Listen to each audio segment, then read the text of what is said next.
You know, I didn't realize just how closely that song ties into what the message is today. But when you walk out here today, if you're trying to remember what it is that I talked about, try to remember that song.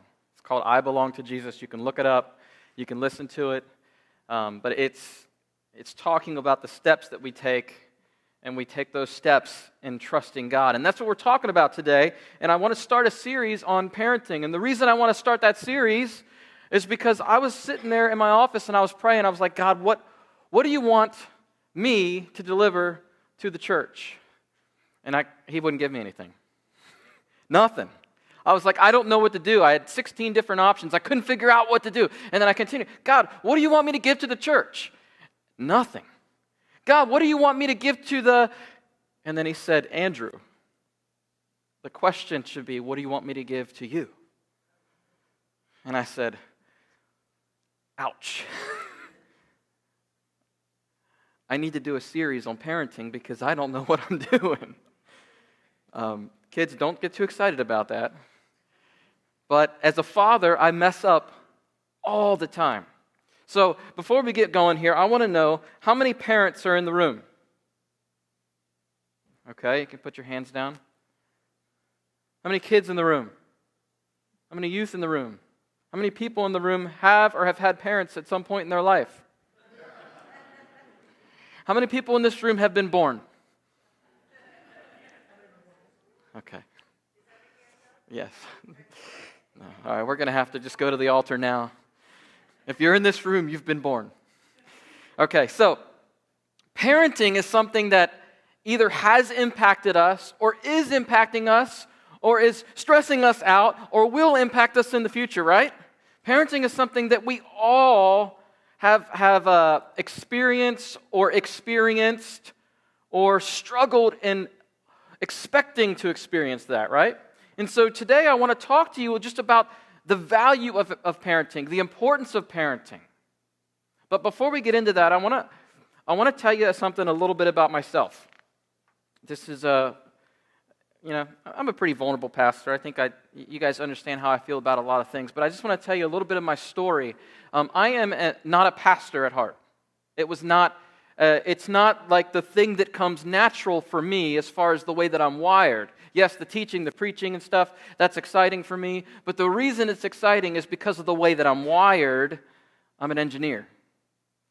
You know, when I graduated high school and I went to college for a little bit, I got tired of the strictness of college, so I decided to join the Navy. And so in the Navy, I became a nuclear engineer. And so I have a very logical mind in the way that I think about things. And then I got out of the Navy, and I decided, okay, what do I want to do now? And I became a computer engineer, a computer scientist. I did coding and programming.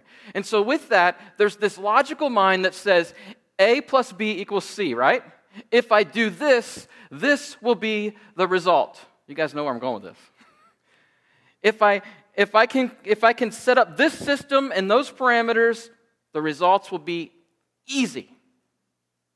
And then I became a parent. And I said, God, this whole engineering mindset is not working. You see, this idea of setting up systems and programs and setting up parameters so that things will result the way they are is really just a way for me to control things.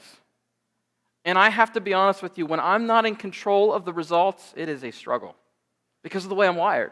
I think through all the scenarios and how things are going to follow through and what's going to happen. How is this decision going to impact that thing? And I look at all the trajectory and flowcharts and all this stuff, and I end up at night not sleeping. Last week, remember like right before Easter when it was kind of cool, and then one day it was really, really hot? It was like, where did this day come from? It was like, oh, we're in the middle of summer, or we're hanging out in Pinesburg with Joey and Matt. But if you guys that don't know, those guys were on vacation. We've been getting them a hard time about it all week long. But anyway, so it was a hot day. Well, just before that, in the middle of the night, my air conditioner broke. My HVAC unit stopped working. Turned on the AC when it was hot, and all it did was blow hot air.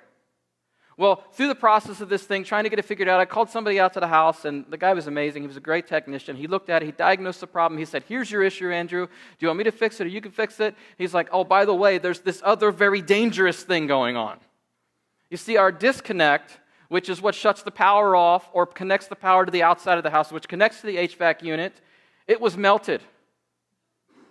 Like major fire hazard. Joey Fuller, who's a fireman, he comes to church here. He's probably working right now. He was over there. He looked at it. He said, Andrew, if this lights up, your whole house will be on fire. Okay, so he tells this to an engineer, a guy who wants to be in control of things. And if I'm not in control of things, anxiety sets in. If I'm not in control of things, worry sets in. Well, I looked at the box, and it was melted on the inside. And so lucky for me, I know an electrician. He usually plays the drums, and actually another electrician played the drums today. Thank you, John. But Josh Birch, I called him to come over, and he put a whole new disconnect on. But that did something in my mind. It sat there in my head. And so we still didn't have AC because it was broken, and so the kids had to sleep in the basement, where it was cool. Don't worry, I'm getting somewhere with this. I'm in my room at the top of the house, and see, we have a little air conditioner that we're able to run because our room just doesn't seem to cool like the rest of the house. And so I'm sitting in there in the nice, cool air conditioner. The kids are all the way in the basement. And my mind started to run crazy because all I could think about was that melted box on the outside of the house. All I could think about was fire hazards. And for those that don't know me, I've got fire extinguishers all over the house in different places, like every level, multiple places. I've run the kids through it, and they couldn't sleep for a week. I'm like, this is what happens if a fire happens. You grab that fire hydrant. Sorry, guys. So I'm in my bed, and it's 2 o'clock in the morning, and all I can think about is all the kids are in the basement, and there are a bunch of electronics on down there, and what happens if it catches fire? Does anybody think like me? Anybody? Okay, thank you so much. I'm not alone on this. I think about all the bad things that could happen. I'm thinking about it all. I'm going, the kids are in the basement. I won't be able to hear them. The smoke detectors, by the time the smoke detector works, it's because there's already fire and the smoke has had to reach it. And they're in the basement. Oh my goodness, what am I going to do? So I got up 2:30 in the morning, run downstairs, and I look and I make sure everything's good to go. And it was fine. They're sleeping like babies. It's great. But what it is this drew me to this idea, this understanding that parenting is hard. Because I am thinking about my kids. I'm thinking about things that will impact their life or their death. And it's a struggle. And when I realize I can't control everything, oh my goodness. It's like, I may be able to control the electronics in the house. To some point, to some extent. I may be able to do a check every night to make sure everything's off and unplugged and everything is the way that it is. For my own peace and peace of mind, but I cannot control everything. I've got to constantly deal with what the world is throwing at my kids. Not just like the physical safety of them. And please don't talk to me about my kid driving in a couple years. Oh my goodness, I taught drivers that for 10 years. Please, Noah, you're not ready. I'm not ready to drive. Anyway, so the physical side, can't control it. But there is a spiritual side that's even worse that keeps me up at night. You see, I go through the days and I read God's Word and I study it so I can deliver a message. I read God's Word and I study it so that I can live it. I read God's Word and I pray and I try to develop a real life relationship with Jesus Christ. And all I want is for that relationship to be real in my kid's life. But I can't control it. I can't control the results. Yesterday and the day before, Jess and I and Keith and Katie, we were with these kids at this youth conference, 300 plus kids. Understanding we can't control the outcome of where they go in their life and whether or not they choose Jesus.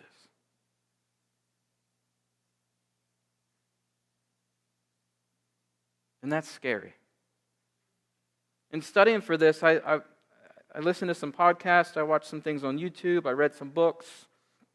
One of the things that I came across was this this interview with a woman who was talking about the 7 lies that kids believe. And we have to get on it as parents. Okay, these are the things that we are fighting as parents in the world. Forget whether the house is going to catch on fire. What's going to happen for eternity? And this is the 7 lies that kids believe. If I feel it, it must be true. We're fighting against feelings in our kids. They're being told that if you feel it, it's true. If you wake up one day and feel like you're a girl even though you're a biological boy, then it must be true. If you feel it, well, if you wake up one day and feel like it's okay to have sex outside of marriage, God says you shouldn't, but I feel like doing this. I feel like it's a good thing. I feel like me and my girlfriend, my boyfriend, it's important. If I feel it, it must be true, even if it goes against what God says. So one lie, if I feel it, it must be true. A second lie, follow your heart, very closely related to that. I've been on this one a lot, Disney, right? Disney's wrong on this. Follow your heart. That's a lie that kids believe. Another lie that is very much taking over in our world right now. Love is affirming everything I feel. In other words, if I love someone, I will never make them feel uncomfortable by giving them the truth.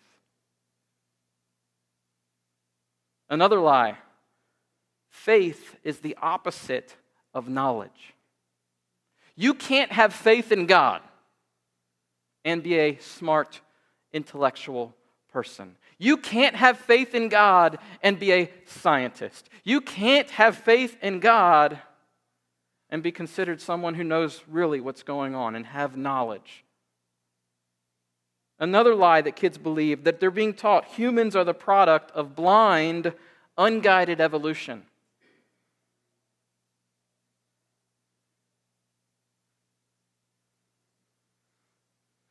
How about this one? A good God wouldn't judge. Or another one, you are the one that you've been waiting for. Your life is all about you. Your life is about your happiness. These are lies that are being told to our kids. These are lies that are being told to us as adults, right? We are fighting with this on a daily basis. But we as adults, we struggle to even see the line sometimes. But our kids are getting hit with this stuff on a daily basis. It doesn't matter which school they're in, private school, public school, it doesn't matter. They're on sports teams, they're being hit with these different things. They're being told lies. And that means that our job and our responsibility as parents is much more difficult, isn't it? Parenting is hard. Who will say that with me? Parenting is hard. Parenting is hard.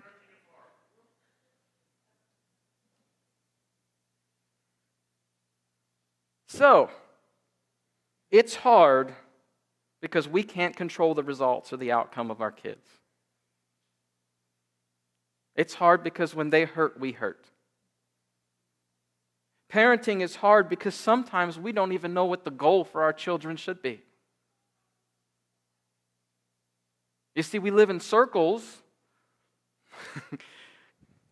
Facebook. What happens whenever report cards come out? You got the parents who post the report card on Facebook. My kid's a genius. My kid got all Fs. No, that's not. Somebody else talking loud. Yeah. But see, parenting is hard because then we look at what other people have expectations and say, this is a good child, I'm a good parent because my kid did well. Okay? My kid hit a home run. Well, my kid couldn't even bunt the ball. He couldn't even get hit by a pitch. You see what I'm talking about? You see, we set up these standards of what success is. We set up these standards as far as, like, I must be a bad parent if I can't get my kid to do this thing or do this thing well or that thing or whatever it is. I must be a bad parent if my kid talks in church. We can't control what our kids do.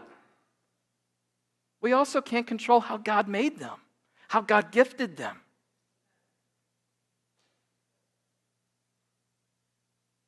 So what is the goal of a parent?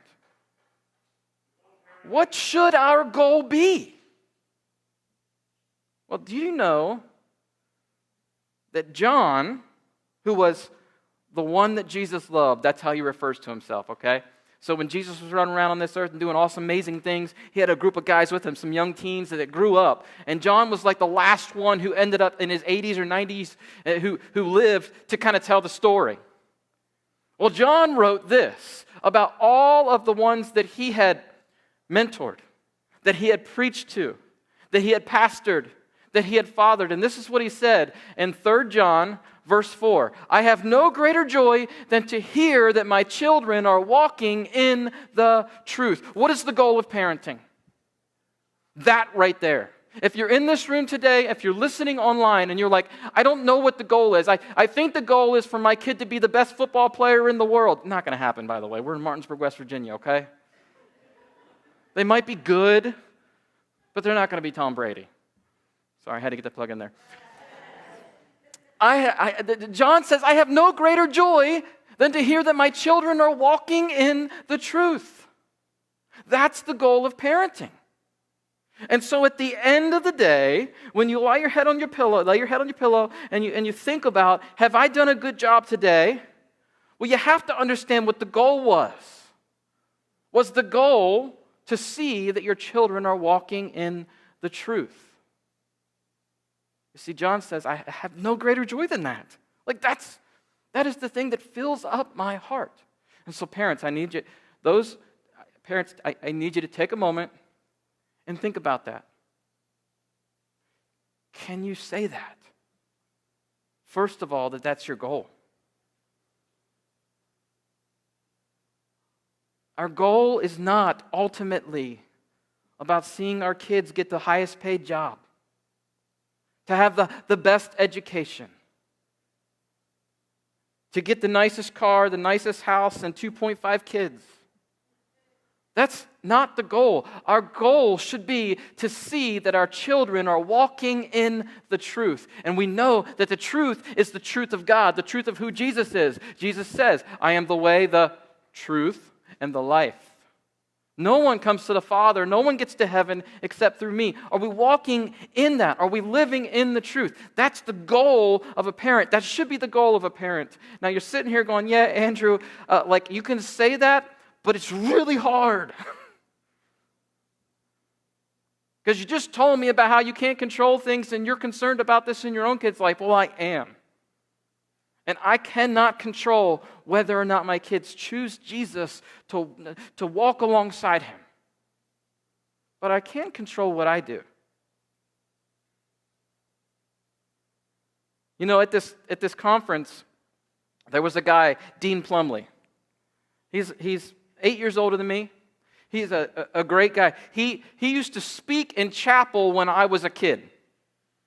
You know, he used to come to the school that I was at, and he would speak in chapel, and he inspired me and encouraged me then. And then our kids got to hear him talk. And one of the things that he said yesterday, he pulled all the youth pastors into a room, and I got to sit in there with these guys, and he talked to us about how the things that we can do and how we can impact young kids. And he said one thing that stuck with me, and this is what he said. I teach what I know, but I can only reproduce what I am.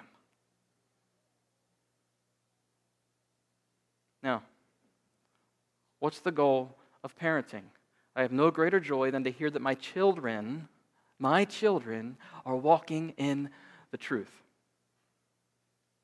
I teach what I know, but I can only reproduce what I am. Am I walking in the truth? That's how you accomplish the goal.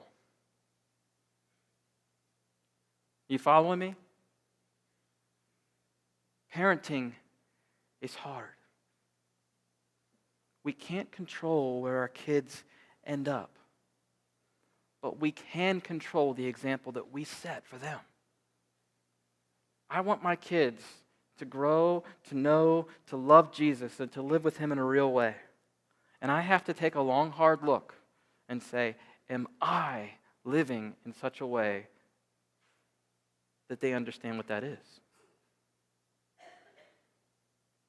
I saw one of those little reels on Facebook yesterday, and I thought about throwing it up here, but I didn't know about copyright infringement and all that stuff. So there was this dad and this little baby in diapers.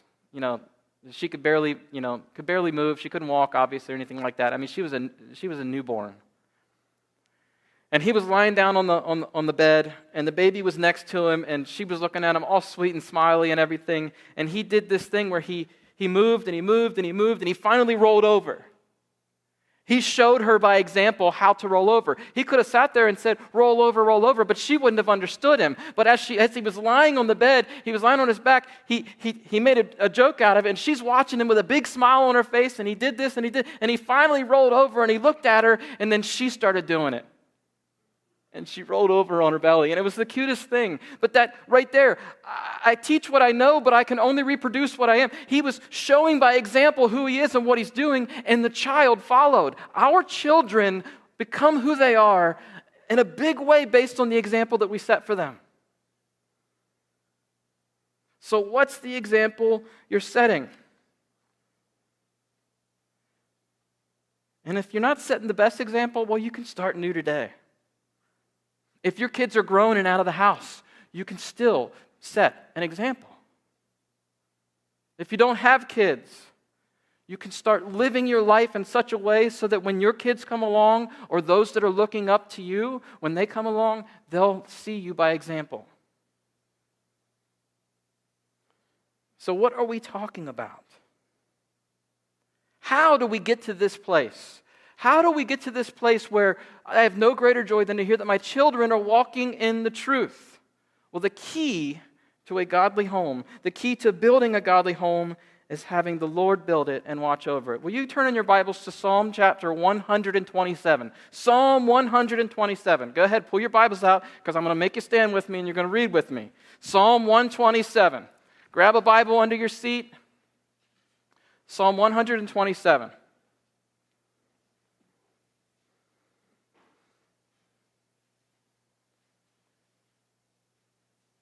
The key to building a godly home is having the Lord build it and watch over it. So, stand with me, please. Psalm 127. I want you to read this with me, verse 1. Unless the Lord builds the house, the builders labor in vain. Unless the Lord watches over the city, the guards stand watch in vain. Psalm 127:1. You may be seated. The key to building a godly home is having the Lord build it and watch over it. And so the point is this, that as I trust in God, you see, the Lord is looking over it. As I trust in God, my kids will see my example, and they'll be better set up to trust in God themselves, right? The Lord is the one who builds the house. The Lord is the one who watches over the city. All right, Psalm chapter 127. If you look in your Bible, right underneath where it says Psalm 127, it says a song of ascents of Solomon. There are two psalms. Most of the time when we think of the Psalms, we think they're written by David, right? Well, there are two psalms that were written by his son, Solomon. What else do we know Solomon wrote? The Proverbs. See, Solomon was a very wise man. He asked God for wisdom, and God gave him wisdom. He wrote two psalms, and this is one of them, and it's a psalm of ascent. Now, it says that ascent, it talks about going up, okay? And so this is one of the psalms that would be read or talked out loud or spoken out loud as the people of Israel were traveling up to Jerusalem, otherwise known as Zion, as they're going up. So anytime that anyone from around traveled to Jerusalem, they always referred to it as going up to Jerusalem, up to Zion, up to the place where God has set up his kingdom. So they're going, and so they would walk together, and they would walk together as families, and they would read, or they would speak out loud these psalms. This is one of them. Psalm 127. And this is what the parents would say to one another, and this is what the kids would say to one another. Unless the Lord builds the house, the builders labor in vain.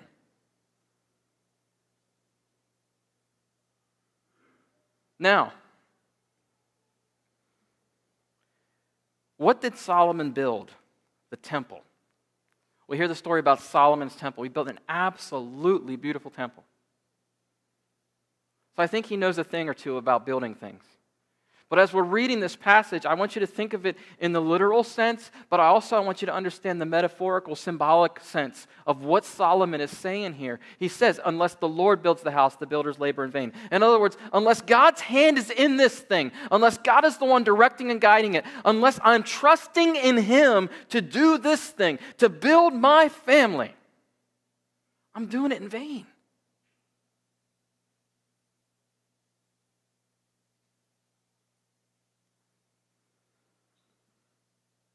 God, what do you want me to preach this week to the church?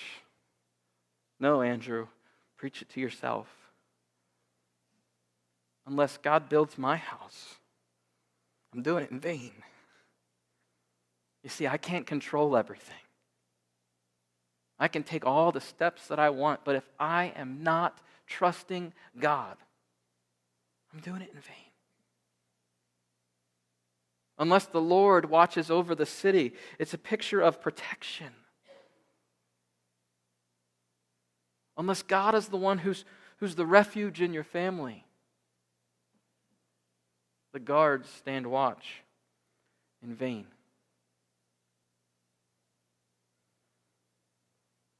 It's a tough passage. Because the reality check sets in, doesn't it? And some of us have regrets. Man, I didn't trust God with my kids. And I tried to do everything in my own power. And look where they are now. I can't say 3 John verse 4. I can't say that my joy is in the fact that they're walking in truth, because they're not. It's tough.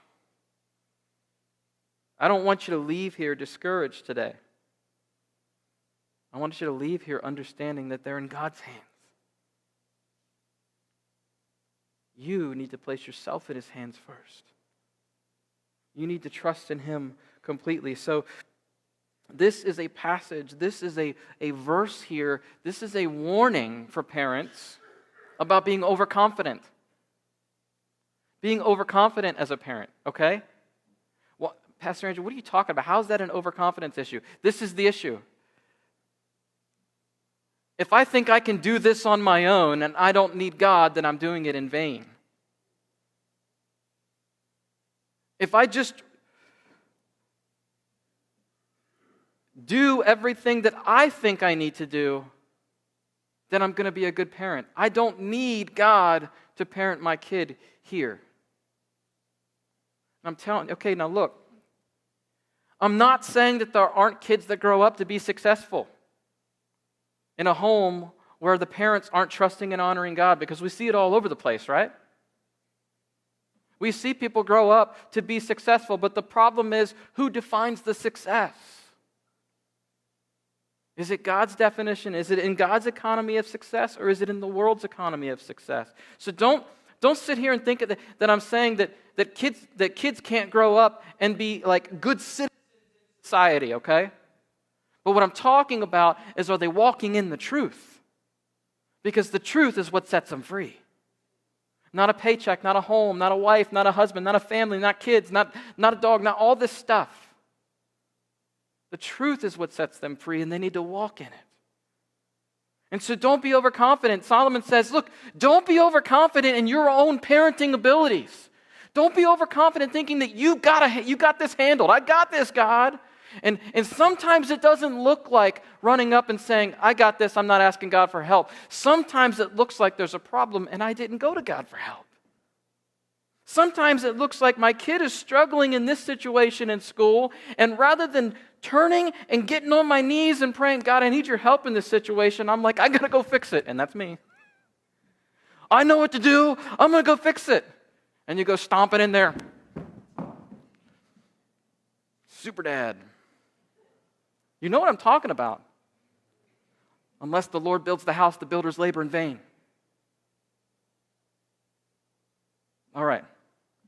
Let's jump Actually, John 15:5, Jesus repeated this. He said, I'm the vine, you're the branches. If you remain in me and I in you, you will bear much fruit. Apart from me, you can do nothing.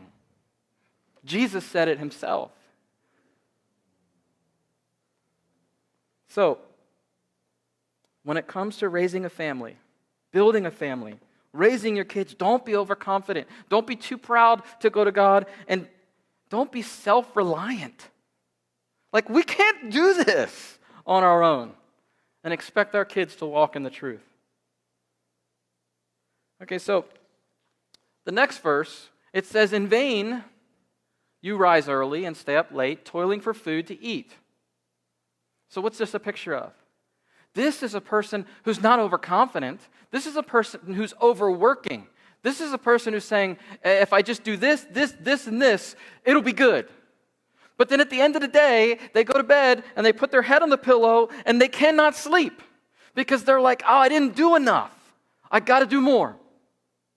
You know what I'm talking about? You can fill in the gaps, fill in the blanks for how it is that you're parenting. It's the things that I do, but what does it say at the end of the verse? It says, for he, being God, for he grants sleep to those he loves. And who does he love? His children.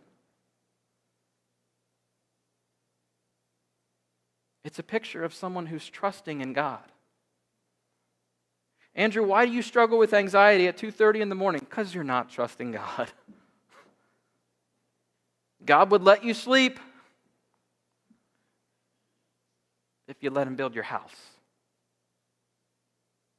Pastor Andrew, it's just not helping me. Don't worry, it will. It will. Something that you need to remember based on these verses. I am not God. Anybody in here God? I'm not God. I need God. Anybody in here need God? We need God to breathe, okay? All of us. Like literally, we wouldn't breathe unless God said, here, breathe. I need God to breathe. I need God. And I am loved by God. You're loved by God. So what does this set up? What does God do for his kids? He pours out blessings on them. He disciplines them, disciplines us, corrects us to help us to keep walking in truth because he knows there's blessing in that. God gives us the greatest gifts because we're his kids. And so what does this look like? Well, Psalm 127:3. Children are a heritage from the Lord. That word heritage, it can be an inheritance. It can be a reward. It can be gift. As you look at it in the Hebrew, this word heritage, it encompasses all of that. Children are a gift from the Lord. Offspring, a reward from him. And so as I read that, I look at it and I go, but what if I don't have any kids and I'm married and we've been trying for 20 years? Am I not being gifted by God? What's wrong with me? I think we're reading it the wrong way if we think that's what it's saying. It's not saying that parents who have children are blessed in a special way that others aren't. I think what God's saying here is that children come from the Lord. Outside of God, we have none. It's God's prerogative whether or not we have kids. I didn't do anything to bring them, to get them, to have them, whatever. God says, look, it's my choice. I say yes to that.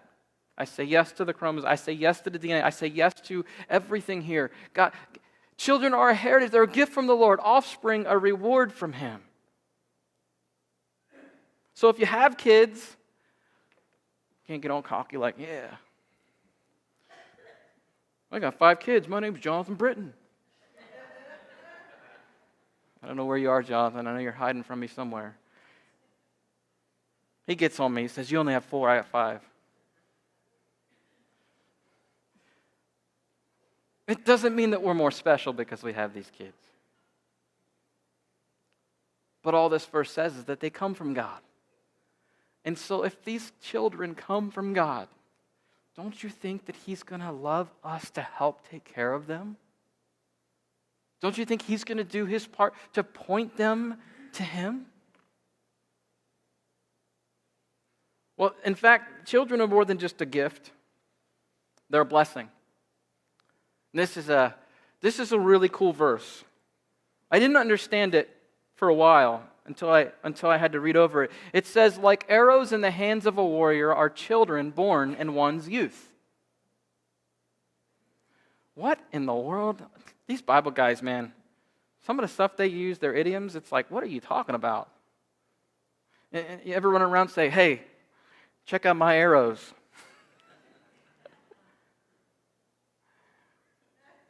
He got his hair cut. He's a little sharper today. Like arrows in the hands of a warrior are children born in one's youth. Why? Why? Why the arrows? Well, what happens with arrows? You shoot them, right? And where do they go?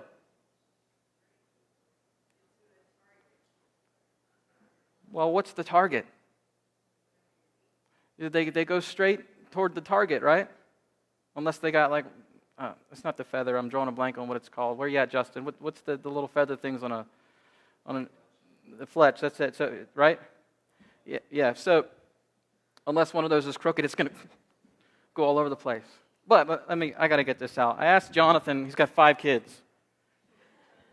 Jonathan, do you have a bow and arrow? And he brings me this.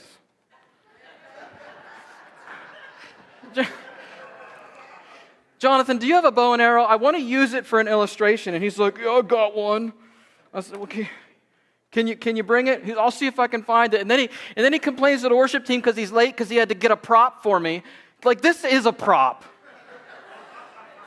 I wish I could shoot you with this thing. Like arrows in the hands of these are not my kids. Like arrows in the hands of a warrior are children born in one's youth. Pastor Andrew, you are off track. I promise you I'm not. I'm about as off track as that arrow. You try to shoot a turkey with this thing. It's not going to work. So I asked Justin to bring me up. Actually, I asked Paul to bring me one. Paul's my good childhood friend. He came from a family of 10 kids? 9? Yeah, so they know about bows and arrows. He brought me a crossbow. Now, I promise you it's not loaded. Don't think.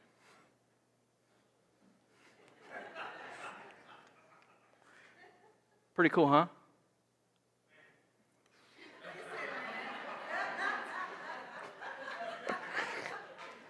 Blessed is the man whose quiver is full of them. Arrows. They will not be put to shame when they contend with their opponents in court. What is this talking about? They will not be put to shame. The parents will not be put to shame when they contend with their opponents in the gates, is technically what that says. At the gate. Well, what happens at the gate? Well, the gate is usually the most vulnerable place in the city when they're under attack. And see, this is what's really cool about this thing. It says that blessed is the man whose quiver. Now, like I got a quiver from my dad, whose quiver is full of these arrows. Look at this.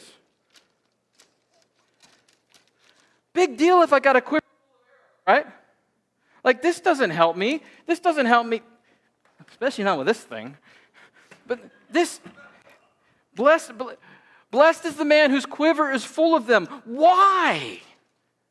Because at the place that's most vulnerable for attack, he will not be put to shame. All right, I need some help. Zach, Noah, Chase, come on up here. Let me see.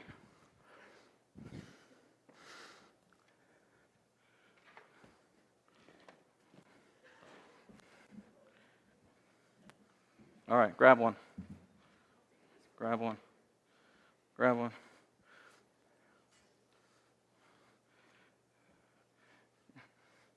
Come here, Morgan. Come on. You get this one. Blessed is the man, if you can hold it, this one's heavy. It's not even a real bow, Paul. Come here, you hold it. Blessed is the man whose quiver is full of these arrows. Why? Is this intimidating? Is it? Noah, load this up and point it at the crowd. Oh, who's intimidated now? I see people started, it's not intimidating until they get the arrows. What happens if, don't load it. Do not load it. Do not load it. What happens if I'm standing up here and somebody's coming to attack me and I got my kids behind me, point the bow without the arrow at the people? What happens? It's scary, isn't it?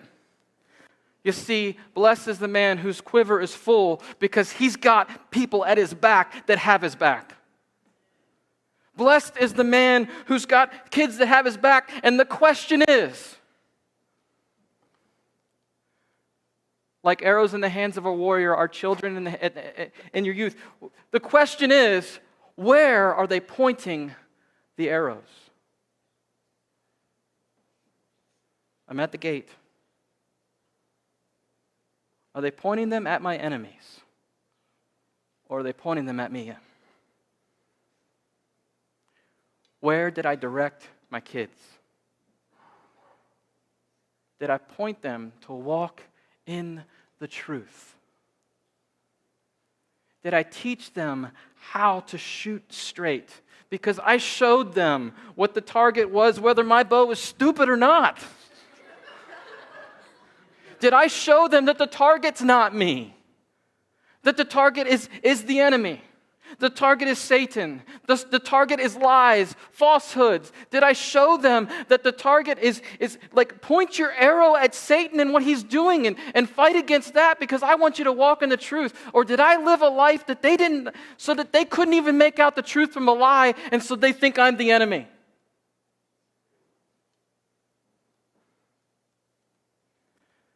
Is it heavy? They got the light ones. Blessed is the man whose quiver is full. But how is it a blessing? Because they've got his back. He won't be ashamed. You guys can set him down. Thank you so much.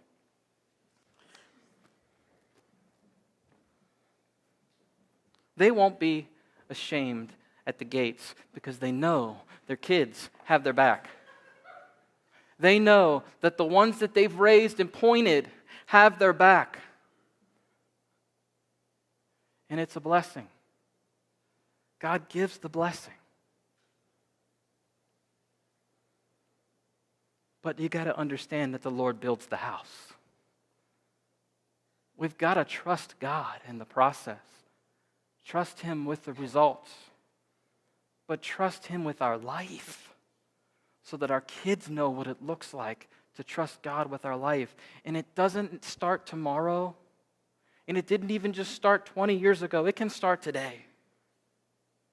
Even if your life was a life that wasn't trusting God, you can start today. Because what does it say in Psalm 128? It says, "Blessed are all who fear the Lord, who walk in obedience to Him. You will eat the fruit of your labor." It's the very next chapter. "Blessings and prosperity will be yours. Your wife will be like a fruitful vine within your house. Your children will be like olive shoots around your table. Yes, this will be the blessing for the man who fears the Lord." It follows up this whole idea of the kids, of being blessings, of what you're doing on a daily basis. You'll be blessed if you fear God. And when it comes to your kids, are you fearing God so they can see it?